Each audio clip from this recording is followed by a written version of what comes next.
Hoy vamos a estar hablando sobre la historia de Puerto Rico, utilizando el libro de Antonio Pedreira, titulado Hostos, Ciudadano de América, un libro sumamente fácil de leer, conciso, y explica muy bien las obras de Hostos, y desde el punto de vista de Pedreira, claro está, pero también es sumamente abarcador en la vida y en la trayectoria del gran intelectual Eugenio María de Hostos. Por lo tanto, si quieres conocer sobre Hostos, le recomiendo el libro de Antonio Pedreira. Ahora, para comenzar, quiero mencionar las razones de por qué, como puertorriqueños, obviamente debemos conocer la historia de Puerto Rico.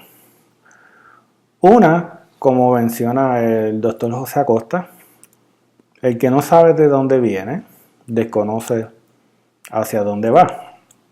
Por lo tanto, como ciudadano puertorriqueño o como ciudadano de Europa, usted tiene que conocer de dónde viene, independientemente de dónde sea su patria. Por lo tanto, es de vital importancia tener un conocimiento bastante vasto en su origen. Ahora, uno de los problemas que ha confrontado el sistema educativo es que se nos ha enseñado conocimiento y se nos ha enseñado muchísima información, pero no se nos ha enseñado a cómo pensar. Y no se nos ha enseñado a cómo refutar lo que conocemos, lo que creemos y lo que leemos.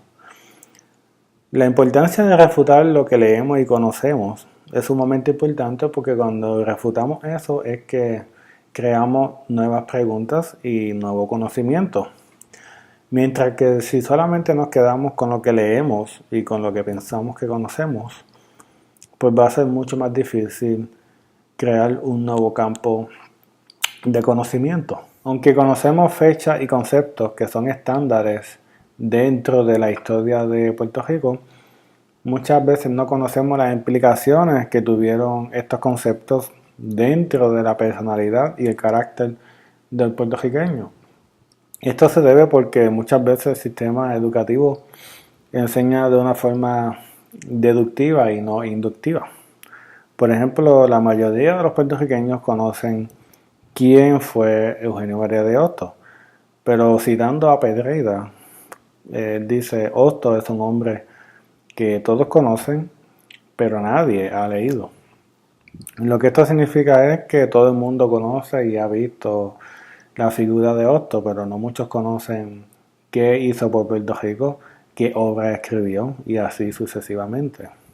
Por lo tanto, el propósito de este video es de analizar y refutar la idea de Antonio Pedreira que hizo en su libro Insularismo. Él menciona que debido a que Puerto Rico estuvo casi 3 siglos en un aislamiento total, después que los españoles entraron a la isla entre el 1492 y en el 1493, este aislamiento tuvo muchas consecuencias.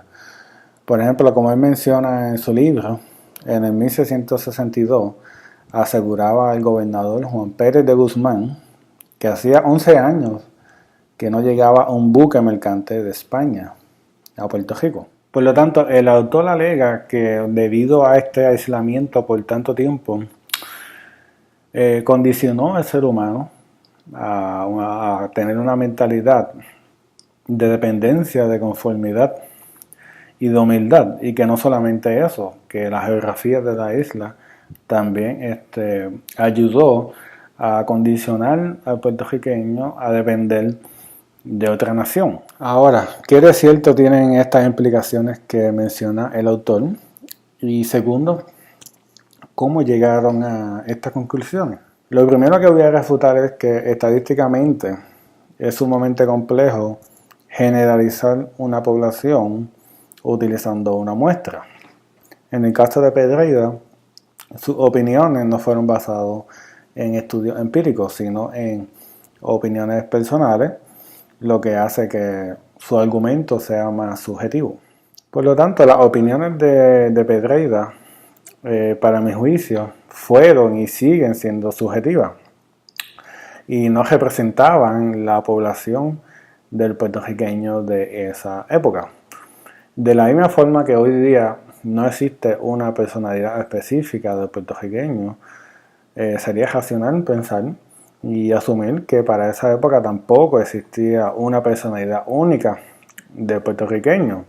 Hoy día podemos conocer que existen diferentes personalidades de puertorriqueños dependiendo de dónde viva la persona. Por dicha razón, las opiniones de Pedreira en su libro, desde mi punto de vista, no representaban el carácter del puertorriqueño en el siglo XVIII y del siglo XIX. Para culminar, el hecho de que en el siglo XVIII y XIX no existía mucha escolaridad no significa que no habían intelectuales en la isla, sino de que sí, ya había mucho movimiento intelectual, como por ejemplo las obras de Zeno Gandía, de Enrique Laguerre, de Eugenio María de Hostos y de Betance, y muchísimos más.